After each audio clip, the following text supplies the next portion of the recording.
زہرا اپنی نئی ملازمہ کے ساتھ وہ کمرہ صاف کرنے گئی جس میں شہریار ٹھہرا تھا۔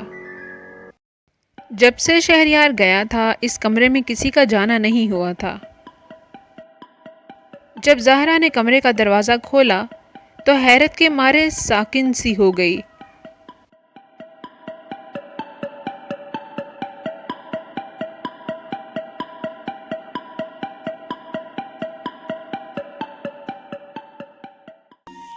اس نے ملازمہ سے کہا کہ فوراً نیچے جائے اور منظور صاحب اور حماد کو بلا کر لائے۔ ملازمہ نے نیچے جا کر سارا ماجرا بتایا تو سبھی اوپر آ گئے۔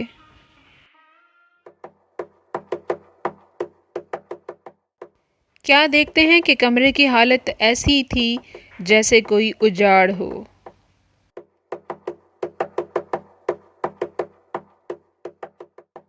فرش اور دیواروں پر جا بجا خون کے چھینٹے تھے۔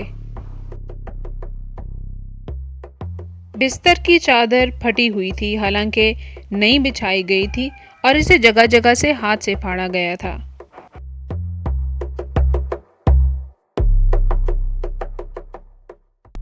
فرش پر ان پرندوں کے پر پھیلے ہوئے تھے جنہیں چڑیا گھر سے خریدا گیا تھا۔ مایا نے مڑ کر دیکھا تو کمرے کی وہ دیوار جس کی جانب سب پشت کیے کھڑے تھے تو مایا کی تقریباً چیخ نکل گئی۔ دیوار پر ایک بہت بڑا خاکہ بنا ہوا تھا جو بڑی مہارت اور صفائی سے بنایا گیا تھا، پر وہ خاصا بھیانک تھا۔ اسے دیکھ کر سب ششدر رہ گئے۔ وہاں فضا میں ایک انتہائی ناگوار بدبو تھی جس کی وجہ سے کمرے میں زیادہ دیر رکنا محال ہو رہا تھا۔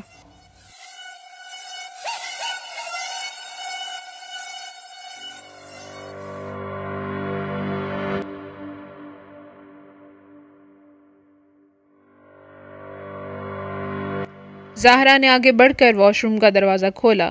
ایک تیز قسم کی چبھنے والی بدبو نے ان کا استقبال کیا۔ فرش پر کانچ ٹوٹے پڑے تھے اور ان پرندوں کے سر، آنکھوں اور چونچوں سمیت وہاں تھے۔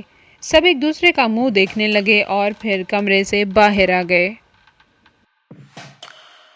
منظور صاحب بولے، یہ سب کیا تھا؟ اس کمرے کی یہ حالت اس نے ایک دن میں تو نہیں کی ہوگی۔ تم سب میں سے کسی نے دیکھا نہیں؟ حماد بولا، بابا وہ کسی کو اپنے کمرے میں آنے ہی کب دیتے تھے؟ اپنی غیر موجودگی میں وہ کمرے کو لاک کر کے جاتے تھے۔ اسد بولا، زہرا آپا، اب آپ بڑی آپا سے امریکہ میں بات کر ہی لو۔ زہرا پریشانی کے عالم میں بولی، اسد تم دیکھ تو رہے ہو ان سے رابطہ نہیں ہو پا رہا ہمارا۔ جب سے انہوں نے ہمیں شہریار کے یہاں آنے کا بتایا تھا اس کے بعد تو ہمارا کبھی ان سے رابطہ ہو ہی نہیں پایا اور نہ ہی کبھی انہوں نے کیا۔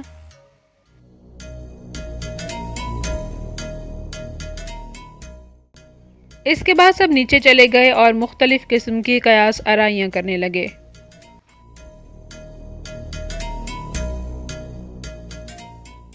حماد بولا، ماما آنٹی نے آپ کو جب شہریار بھائی کے یہاں آنے کے بارے میں اطلاعات دینا شروع کی تو ہمیشہ ان کا فون آتا تھا جو کہ اب ملتا ہی نہیں۔ اس سے پہلے امریکہ سے آنٹی نے آخری بار کب رابطہ کیا اور کس نمبر پر کیا؟ زہرا بولی، اس سے پہلے تو 2 سال تک آپتا کا رابطہ نہیں ہو پایا، اور اس سے پہلے تو انہوں نے کمپیوٹر ہی پر ہمیشہ رابطہ کیا۔ یاد نہیں تمہیں؟ تم ہی تو بات کرواتے تھے ہماری ویڈیو کال میں۔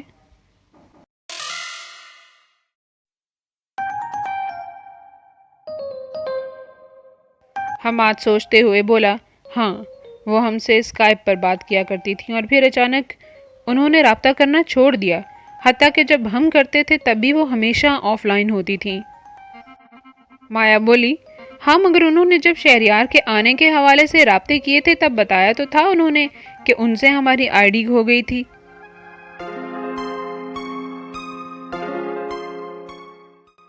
حماد بولا، نہیں مایا، ایسا نہیں ہوتا، رکو میں ابھی آیا۔ حماد اپنا لیپ ٹاپ لے آیا اور اسکائپ پر کال ملا دی۔ حماد پرجوش ہو کر بولا، مما آنٹی آن لائن ہیں۔ امریکہ سے زہرا کی آپا بولی، ہیلو زہرا، تم؟ زہرا آگے بڑھ کر بولی، جی آپا میں زہرا، کیسی ہیں آپ؟ اتنے عرصے بعد آپ کا چہرہ دیکھا، کتنی مرجھائی سی لگ رہی ہو آپ۔ خیریت ہے نا؟ آپ کی صحت تو ٹھیک ہے نا؟ زہرا کی آپا بولی، ہاں زہرا اب تو بہت بہتر ہوں، باقی جو زخم مقدر نے اس عمر میں مجھے دیے ہیں وہ بھلا اب تھوڑے ہی بھریں گے۔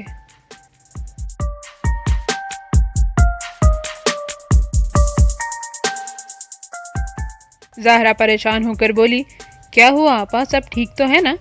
آپا بولی، تم سے تو اتنا عرصہ رابطہ ہی نہیں ہو پایا۔ یہ کہہ کر وہ رونے لگی۔